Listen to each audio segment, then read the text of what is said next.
All right, so thank you for the intros, everybody. Now we're going to shift our focus to Arnold. Could you tell us a little bit about yourself and perhaps your experiences growing up as an Igorot? Yeah. I was born and raised in Los Angeles, California. Oh yeah, I forgot to mention. Oh yeah, I am a member of Bebop Los Angeles. Oh yeah, that too. That's the Yeah, that question I one. missed. That one. Of course I would. Of course I missed something. God, welcome to Yes, my life. yes. Your dad was Yeah. only like a super prominent figure in it. Oh yeah, that's right. I must mention, my dad was the president of Bebop Los Angeles back in the '80s for I don't know 2 terms, maybe no something. Anyway, but yeah. Yeah, growing up, I was Chinese pretty much because that's all I knew back in the 80s and 90s and even into the 2000s. It's just like, you're Chinese, you know? The only uh, Asian ethnicity that I knew. But like, I mean, just like all of us, like, we were lucky enough to have grown up in the BBAC organization to learn our culture from an early age. And that's pretty much what happened. Um, it was a struggle, like, to like be out in the world as a young student who was pretty much bullied and bombarded by racism, but also trying to get to know who you are, you know. So there's that. I don't know. I'm kind of thankful for it though. I would not be who I am now if it wasn't for those struggles and balance all of that, you know, at that time, at a young age. I don't know. It was a different time. I think the millennials and the new generation are going through something much different. But for us, it was I don't know. I'm thankful for it.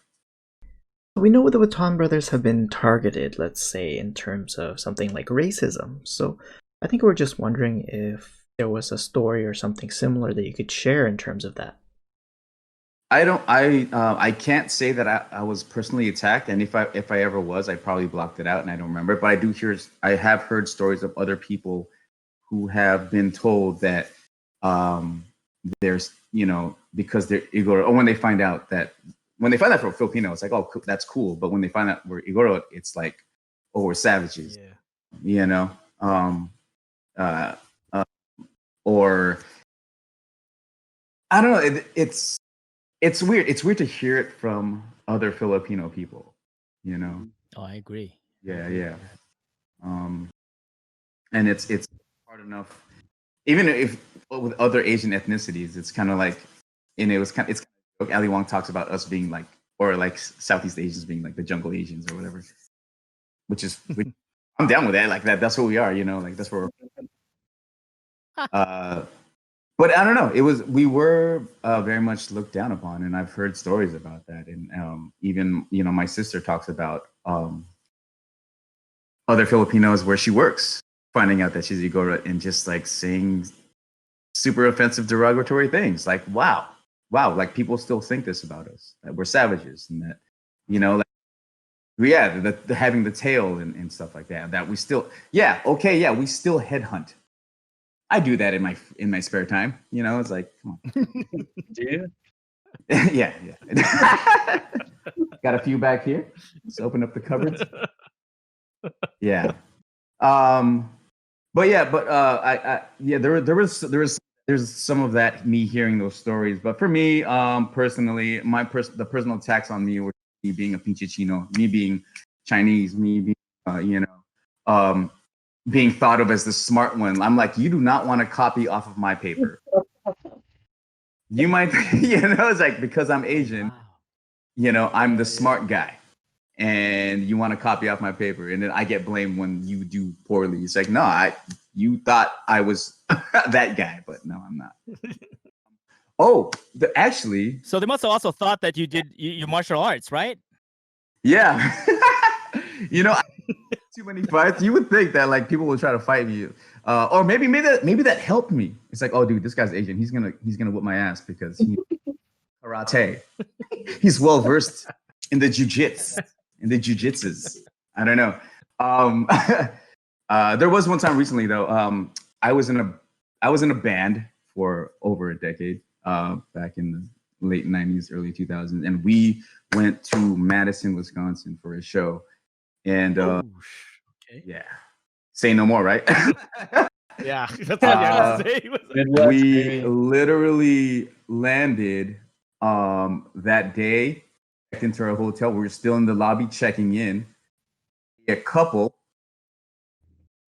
walks through the lobby drunk and says, this is like probably, I mean, like I've experienced more things than this, but this is the one that sort of stands out because it was just like we were in a different state, different, place.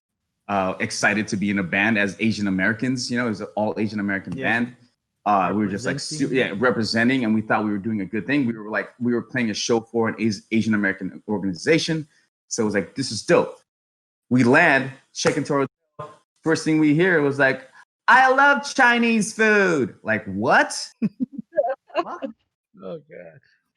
As she stumbles Yeah, out, dude. and then like her boyfriend is just like, like apologizing for her. Like, oh, I'm sorry, and like rushing her out because we G'd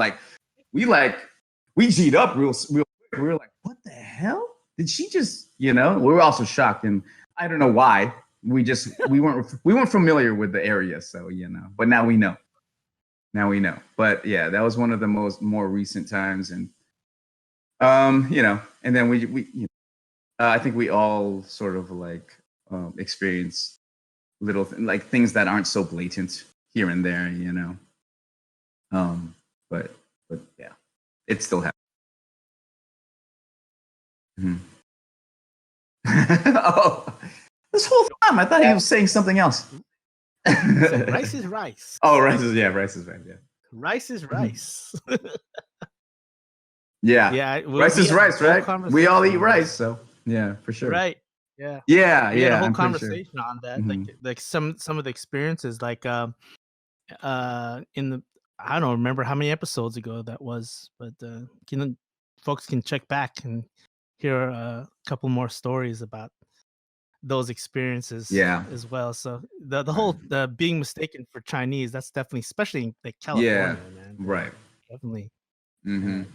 A lot of the times, so that whole experience of being Asian American and definitely. I remember that whole thing, like people thinking they want to copy on your paper, and you're like, yeah. That model minority myth, man. Like I don't think people like. I think it's becoming more of a thing now. People are sort of realizing that, but which I'm happy for. But back then, it was just like, wow, you really think I'm that? Yeah. That's crazy. No. So what's crazy? It's like 20 years later now, and people are only waking up to that now. I don't know if it's because of social media making bringing that awareness to people. Yeah. But yeah, that whole model minority myth, that was like, when did we go to school? Like the 90s, right? Yeah, so. yeah, exactly. What's funny is just like when I first heard about that, I was still young and I was like, oh, that's cool. We're thought of as this and that. But at the same time, it's right. It's like they were held to this high standard, but then you were like, no, that's not me though. Yeah. Right. That person.